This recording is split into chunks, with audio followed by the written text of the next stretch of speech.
안녕하세요. 세어스타 서영호 변리사입니다.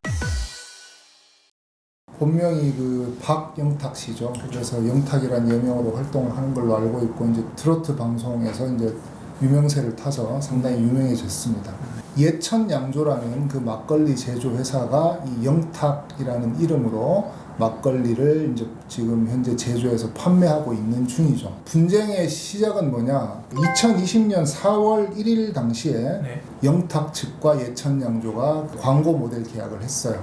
2021년 6월까지 한 1년 한 2개월 정도, 그 정도까지 그 광고 모델로 영탁 씨를 기용하는 것을 전제로 해서 아마 광고 계약을 했던 것으로 그렇게 보입니다. 그런데 문제는 뭐냐? 재계약 과정에서 벌어진 거죠. 그 사이 그 중간에 예천양조는 영탁이라는 상표를 막걸리라는 상품에다가 출원을 했습니다. 막걸리는 저 상품료로는 33유죠. 영탁 씨가 뜨기 전에 그 예천양조가 만약에 영탁 막걸리라는 것으로 사용하고 있었더라면 이 문제는 벌어지지 않았을 거예요. 문제는 뭐냐?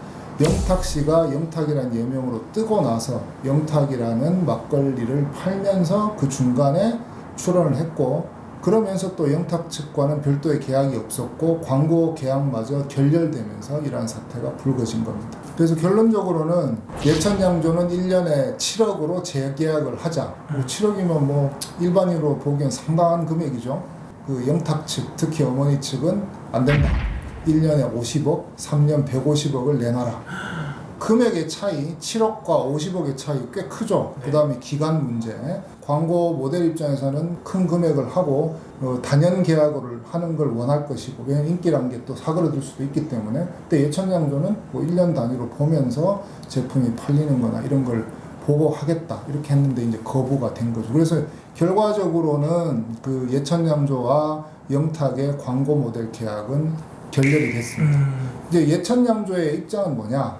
우리는 대략 여기 보면 뭐 한 대략 200억 정도의 뭐 매출을 일으키고, 그런데 지금 2020년 총 매출이 50억, 순이익이 10억, 그러니까 50억 정도 연매출 내서 10억 정도의 이익을 내는 회사인데, 아니 도대체 어떻게 1년에 50억씩 광고를 내라고 하냐. 지금 뭐 개인적으로 보기엔 좀 무리한 부분이 있었다고 생각이 됩니다. 7억도 뭐 상당한 금액이긴 하죠. 근데 그 예천양조라는 회사가 영탁 막걸리를 뭐 돌풍을 일으키면서 판매량도 증가하기 때문에 뭐 그 정도 투자할 가치는 있겠다라고 판단을 한 것 같습니다. 그래서 뭐 그 정도는 제가 보기에 충분히 가치가 있다고 보이는데 영탁 측의 요구가 너무 무리했던 것이죠.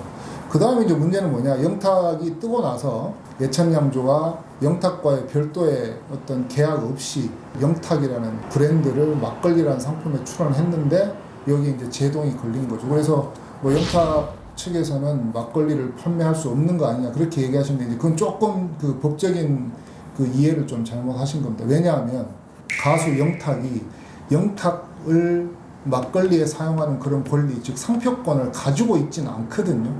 그러니까 결국은 영탁이 예천양조 쪽에 내 상표권 침해하지 마라고 할 수는 없는 겁니다. 왜? 상표권이 없으니까. 가수로서 사용하는 예명을 막걸리에 사용하는 게 기분 나쁠 수는 있지만 법적 권리는 없는 거죠. 만약 영탁이 어떤 그런 부분까지 생각을 했다면 그런 주류나 이런 쪽에 자기의 예명을 등록받아 놓는 것이 필요했을 겁니다. 그랬으면 오히려 예천양조가 상표를 못 쓰게 되고 근데 이제 상표법 34조 제1항 6호에 보면 타인의 저명한 성명, 명칭, 예명을 포함하는 상표는 등록받을 수 없게 되어 있습니다. 근데 전제가 있어요. 다만 그 저명한 타인의 승낙을 얻은 경우에는 가능하다. 그래서 지금 현재 특허청 제가 심사 결과를 찾아봤더니 2021년 12월 1일자로 심사 보류 통지서가 통보가 됐습니다. 그게 뭐냐 하면 제가 보기에 아직 정확하게 보진 않았지만 아마도 예천양조 측에다가 영탁한테 승낙, 그 상표 출원에 대한 동의를 받아와라. 그렇게 아마 요구를 한 것 같습니다. 그러면 지금 법적 문제 침해는 없냐? 지금은 뭐 침해라고 할 수는 없습니다. 다만 예천양조가 영탁 막걸리에 대한 상표권을 확보하지 못한 게 문제겠죠.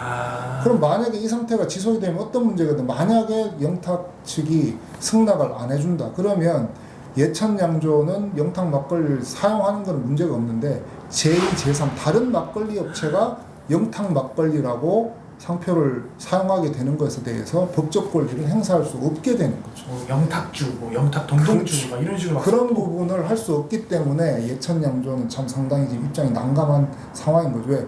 유사 상표나 브랜드의 출현을 막을 수 있는 법적 장치가 없는 상태이기 때문에. 아이고. 그게 현재 지금 정확한 그 상태라고 보시면 되겠습니다. 제일 바람직한 해결 방안은 뭐 좀 예천양조가 제시한 그런 광고료를 좀 서로 간에 타협을 해서 그렇죠. 좀 광고 계약을 하고 예천양조 측에 그 상표권 사용 동의를 해서 예천양조는 영탁에 대한 상표권을 확보해서 이렇게 서로 윈윈하는 모습을 보이는 것이 가장 바람직한 그 해결 방안이 아닌가 저는 그렇게 생각을 합니다. 그렇습니다. 여러분의 상표권에 대한 궁금증 계속해서 해결해 드리겠습니다. 감사합니다.